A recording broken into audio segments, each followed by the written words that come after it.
My channel Kolkata tourism blog.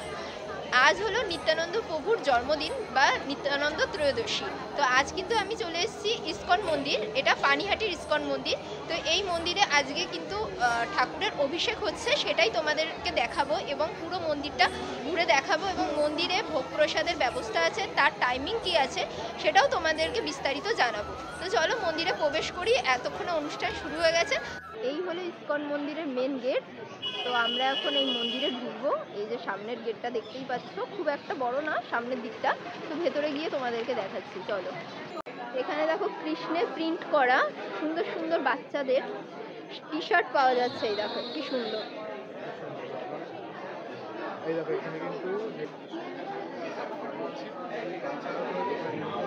প্রথমেই এই T shirt দেখার পরে এইখানে দেখো ভক্তদের জন্য বিভিন্ন রকম সামগ্রী বিক্রি হচ্ছে। এরকম মালা থেকে শুরু করে জপের মালা পাওয়া যাচ্ছে এবং এখানে দেখো অনেক কিছু জিনিস পাওয়া যাচ্ছে, যেরকম শঙ্খ টঙ্খ থেকে শুরু করে।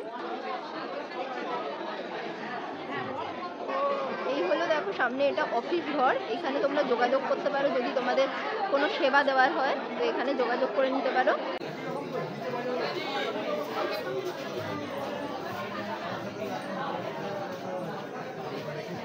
সব প্রভুরা জিনিস কেনাকাটা করছে।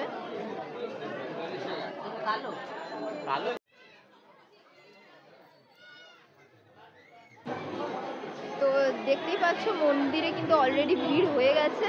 এই দেখো তোমাদের ভেতরের দিকটা দেখাই। এখন কিন্তু ঠাকুর এখানে নেই, ঠাকুরকে নিয়ে যাওয়া হয়েছে পেছনের দিকে।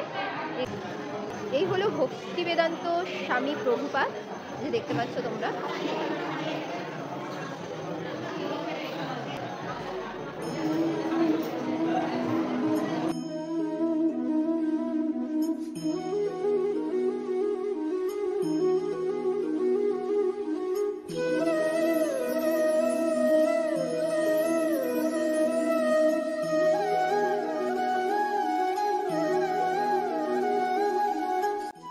এই মন্দিরে মঙ্গল আরতি থেকে শুরু করে শয়ন আরতি পর্যন্ত কখন কি হয় সেই সমস্ত ডিটেলসই কিন্তু এখানে লেখা রয়েছে, তোমরা একটু পজ করে পড়ে নিতে পারো। এখানে দেখুন প্রসাদ বুকিং এর কিন্তু নম্বর লেখা রয়েছে। সকাল 8টা থেকে 10:30টার মধ্যে আর কি প্রসাদ বুকিং করতে লাগবে। আর প্রতিদিন হচ্ছে দুপুর 1:30টার দিকে কিন্তু খাওয়ানো হয়। তোমরা এখানে এলে এই প্রসাদগুলো কিন্তু ঠাকুরের উদ্দেশ্যে পেয়ে যাবে, এখান থেকে তোমরা নিতে পারো। এই দেখো খাজা গজা অনেক কিছুই, লাড্ডু অনেক কিছুই কিন্তু এখানে পেয়ে যাবে তোমরা। এখানে হ্যান্ড বেসিন রয়েছে হাত মুখ ধোয়ার জন্য, তোমাদেরকে দেখাই। আর এখানে কিন্তু বাথরুমও রয়েছে। এখানে দেখো পুরুষ শৌচাগার, মহিলা শৌচাগার রয়েছে। আর এই পাশেই রয়েছে দেখো, এখানে হচ্ছে তোমার রান্নাঘর রয়েছে, এখানে কিন্তু রান্না চলছে। এখানে দেখুন কিন্তু রান্না হচ্ছে। এই দেখো অনেক অনেক ফুলকপি এখানে কিন্তু রান্না করা হচ্ছে। এই দেখো এখানে থালা টালা নিয়ে রান্না হচ্ছে, ভোগের কিন্তু রান্না হচ্ছে এখানে, দেখতেই পাচ্ছ। এটা হলো ভোগের রান্নাঘর।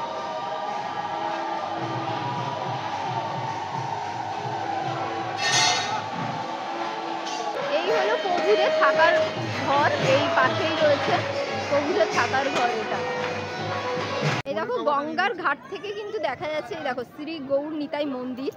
আর এই যে বড় করে দেখো এখানে লেখা রয়েছে ইস্কন মন্দির। আর উপরের দিকটা দেখো ফুলটা খুব সুন্দর লাগছে। এখানে বসে কিন্তু সবাই প্রসাদ গ্রহণ করছে।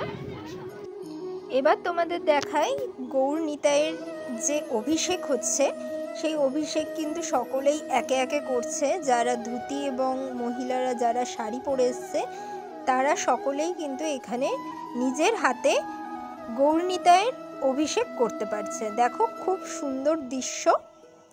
আমার তো এখানে এসে ভীষণ ভালো লাগলো। আজকের দিনটা এখানে আসা সার্থক। এত কাছ থেকে দেখতে পেলাম গৌর নিতাইয়ের অভিষেক, দেখতে ভীষণ ভালো লাগছে। আর কিছুক্ষণ পরে ভগবানের পুষ্প অভিষেক হবে, সেই সম্পূর্ণটাই কিন্তু তোমাদের দেখাবো। কত বড় লম্বা লাইন পড়ে গেছে। অনেকক্ষণ থেকে এই অভিষেক আপনারা ইস্কন মন্দিরে এলে কিন্তু দর্শন করতে পারবেন।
এই মন্দিরটা একদম গঙ্গার ধারেই অবস্থিত।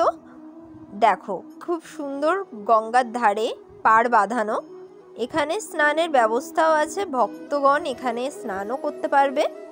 তো আমি একদম নিচে নেমে তোমাদেরকে দেখাচ্ছি। খুব সুন্দর এখানের পরিবেশটা, নদীর ধারে এত সুন্দর পরিবেশ, ইস্কন মন্দির, খুব ভালো লাগবে তোমাদের এখানে আসলে। এখানে কিন্তু খেতে সবাইকে দিয়ে দিয়েছে, এই যে তোমরা দেখে নাও, এই যে সবাই কিন্তু খেতে বসে গেছে।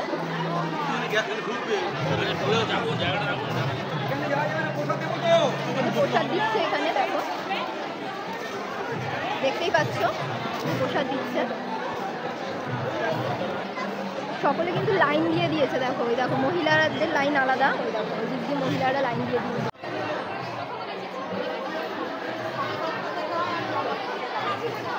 এই হলো পানিহাটি ঘাট সাইডেই। আর এখানে দেখতে পাচ্ছ তোমরা এই যে শ্রী চৈতন্য মহাপ্রভুর দণ্ড মহোৎসব তলা, এই যে ঠাকুরের মূর্তিটা তোমাদের দেখিয়ে দিই। এই যে রাধাকৃষ্ণ রয়েছে এখানে, আর গৌরাঙ্গ মহাপ্রভু রয়েছে। আর তোমাদের পুরো এই চত্বরটা ঘুরে দেখিয়ে দিই যেখানে দণ্ড মহোৎসবটা হয় অ্যাকচুয়ালি। এই যে এটা হচ্ছে মন্দিরটা, আর এই বটতলার নিচেই কিন্তু এই চিরা দইয়ের যে উৎসব সেটা কিন্তু এখানেই হয়। এই যে ছবিটা দেখে তোমরা বুঝতে পারছো, সেই দণ্ড মহোৎসব, এই উৎসবটা কিন্তু এখানেই হয়। কি সুন্দর কোকিল ডাকছে। ওই দেখো সামনে থেকে কিন্তু লঞ্চ যাচ্ছে, আর এইখানে অনেকেই স্নান টান করছে, দেখতে পাচ্ছ। জায়গাটা দেখো ভীষণ সুন্দর লাগছে। এই পুরো চত্বরটা জুড়েই কিন্তু যখন দণ্ড মহোৎসব হয় তখন এইখানটা জুড়ে প্রচুর ভিড় থাকে, প্রচুর মানুষের ভিড় থাকে। ওটা কিন্তু গরমকালে হয়। অবশ্যই কমেন্ট করে জানাতে ভুলো না। আর এই ধরনের ভিডিও পেতে আমার চ্যানেলটিকে সাবস্ক্রাইব করে পাশে থাকা বেল আইকন অল করে রাখতে ভুলো না। তো দেখা হচ্ছে পরবর্তী আরও একটি ভিডিওতে। ততক্ষণ ভালো থেকো, সুস্থ থেকো। আজকের জন্য টাটা, বাই বাই।